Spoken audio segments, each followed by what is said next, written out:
Hello welcome back. എന്ന് ഞാൻ കാണിക്കാൻ പോകുന്ന റെസിപ്പി ഇടിച്ചക്ക തോരനാണ്. അപ്പോൾ ഞാനിതാ ഒരു ഇടിച്ചക്കയാണ് എടുത്തിട്ടുള്ളത്. ഇതിൻ്റെ തൊലിയെല്ലാം കളഞ്ഞ് കട്ട് ചെയ്തെടുത്തിട്ടുണ്ട്. ഇതൊരു കുക്കറിലേക്ക് ചേർത്ത് കൊടുത്ത് നമുക്കിതൊന്ന് വേവിച്ചെടുക്കാം.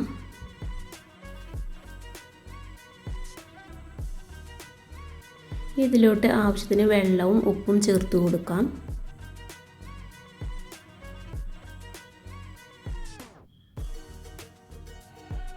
എന്നിട്ടൊന്ന് അടച്ചു വെച്ച് കുക്ക് ചെയ്തെടുക്കാം. കുക്കറിലായതുകൊണ്ട് പെട്ടെന്ന് തന്നെ വെന്ത് കിട്ടും കേട്ടോ. ഒരു 2 വിസിൽ വരുമ്പോഴത്തേനും വെന്ത് കിട്ടും.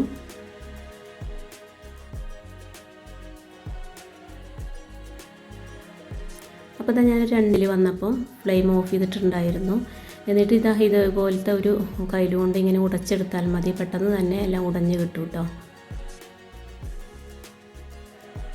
അപ്പോൾ ഈ കുക്കറിലിട്ട് ഇങ്ങനെ കുക്ക് ചെയ്തെടുത്താൽ പിന്നെ ഇത് എടുത്ത് ചതച്ചോ അതുപോലെ മിക്സിയിലെടുത്ത് ചതച്ചെടുക്കേണ്ട ആവശ്യമില്ല. ഇതുപോലെ ഇങ്ങനെ കയ്യിലുകൊണ്ട് തന്നെ ഉടച്ചെടുത്താൽ പെട്ടെന്ന് തന്നെ ഉടഞ്ഞ് കിട്ടും.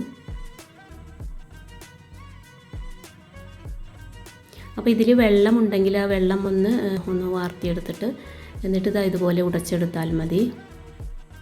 ഇനി ഇതിലോട്ടുള്ള തേങ്ങയൊന്ന് ചതച്ചെടുക്കണം. അപ്പോൾ ഇതാ ഞാനൊരു മിക്സിയുടെ ജാറിലേക്ക് ഒരു 1/4 കപ്പ് തേങ്ങ ചേർത്ത് കൊടുത്തിട്ടുണ്ട്. ഇനി ഇതിലേക്ക് കാന്താരി മുളകാണ് കേട്ടോ ഞാൻ എടുത്തിട്ടുള്ളത്, എരിവിനാവശ്യമായിട്ടുള്ളത്. അപ്പോൾ നിങ്ങൾക്ക് സാധാ പച്ചമുളക് അതെടുക്കുക, അതല്ലെങ്കിൽ കാന്താരി മുളക് കിട്ടുകയാണെങ്കിൽ അതെടുത്താൽ നല്ല ടേസ്റ്റാണ്.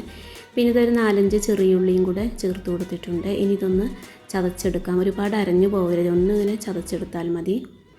എന്നിട്ട് ഇതാ ഒരു പാനിലേക്ക് വെളിച്ചെണ്ണയാണ് കേട്ടോ ഒഴിച്ച് കൊടുത്തിട്ടുള്ളത്. ഇനി ഇതിലേക്ക് 1 ടീസ്പൂണ് കടുക് ചേർത്ത് കൊടുക്കാം.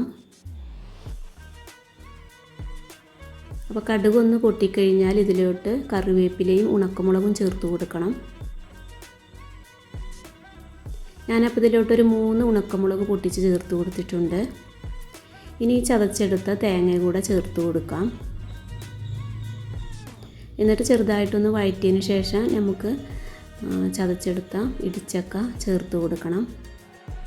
എന്നിട്ട് ഇതെല്ലാം കൂടെ നല്ലവണ്ണം ഒന്ന് മിക്സാക്കി എടുക്കണം.